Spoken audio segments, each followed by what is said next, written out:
Thank you for watching, liking, commenting, sharing, and subscribing right now. Yes, there's a dark foreground because the background, of course, is brighter. This is the island of Kona here in Hawaii, and Ponzi and I just finished up a day of whale watching.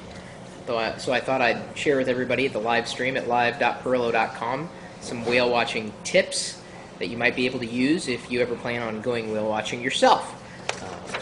It was a lot of fun, and yes, we did see whales and some dolphins and other cetaceans, but 5 tips that I think could help you if you plan on doing the same thing at some point in the future. Number 1, bring a pair of binoculars. Now, if you're planning ahead, you'd want to pack binoculars with you so that you wouldn't have to buy binoculars at the last minute. You would have some time to spend on getting the binoculars that you wanted and could use for this particular excursion. Having a set of binoculars is typically a good thing too, because you can use binoculars, well, for anything that would necessitate the use of binoculars. Number 2, Dramamine.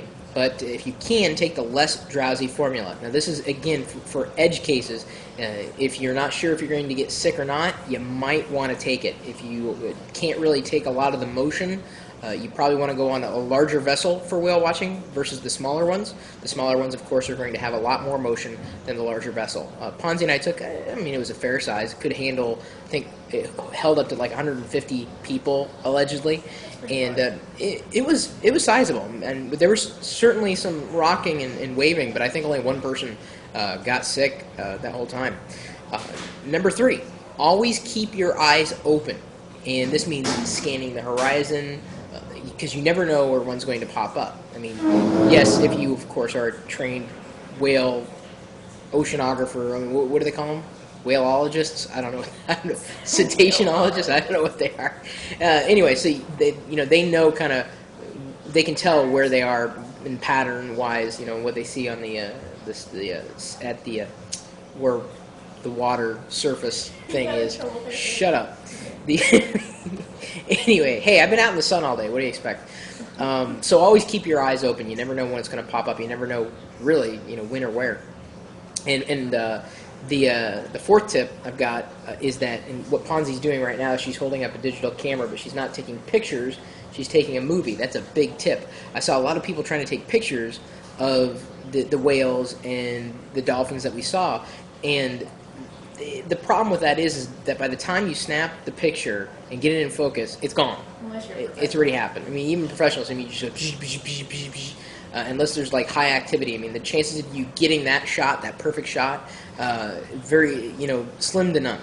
And even then, you should have a pretty powerful zoom on that camera to get a good picture. If you can, if your digital camera can support it, you're going to be better off taking a movie with your digital camera and capturing the action and being able to watch it back than you would capturing the action by taking still shots. And bring multiple memory cards if possible. Right, multiple memory cards, multiple batteries, kind of par for the course.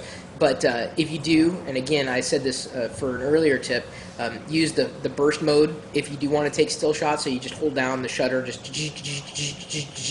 so that you don't have to refocus and every single time you take the picture. But I'd still recommend a movie, a higher quality movie on your digital camera than a photo. And then number 5, note the time of year. If you're not going to be going to a place that where they're in quote unquote in season or in that area, don't waste your time, don't waste your money. But apparently this is the time of year that they are here, the whales. Hawaii is one of the larger grounds for whales, at least the humpbacks is what we were told by a guy who goes by the name of Denver. And I got his card. What is it? KonaWhaleWatching.com? Yeah, he's got his own site. I think it's either Kona Whale Watch. I think it's KonaWhaleWatch.com. Not an expert, but an enthusiast. He's an enthusiast, just like the rest of us, and very knowledgeable. We enjoyed his whole presentation. It wasn't really a presentation, dialogue, discussion. Very, very cool. So anyway, those are some things to note for whale watching. I, of course, am no expert, but those are some tips that we picked up, just in our time in enjoying this. Unfortunately, our cruise ship, which I'm sitting on right now, streaming out, is not in a position to show you the sunset here in Kona. I'm kind of blocked on that side. That's Kona behind me, and just missed the sunset. The cruise ship has started to drift this way during the course of this particular recording.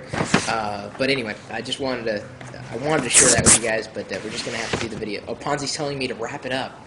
So if anybody else has any other whale watching tips or sites that we might be able to share with the rest of the community, it'd be great. My email address is chris@pirillo.com.